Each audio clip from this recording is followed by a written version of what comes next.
Бабата и мечката. Отишла една баба в гората за дренки. Тък му се покачила на дряна и мечката под дряна. "Слизай, бабо!" изръмжала Мецана. "Защо да сляза?" попитала бабата. "Да те изям." "Олеле!" завайкала се бабата. "Не дей, Мецано, ме яде, защото съм дърта и жилава. Ама ела до вечера от дома на гости. Аз си имам 3 дъщери.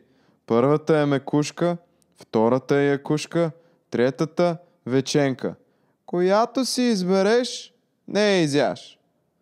Излагала се мечката и оставила бабата.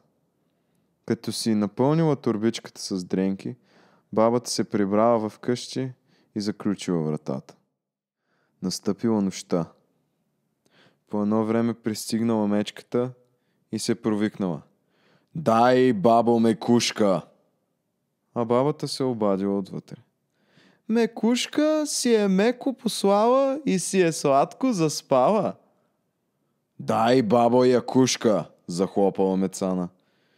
"Якушка е яко вратата заключила," отвърнала бабата. "Дай, бабо Веченка, или ще те изям!"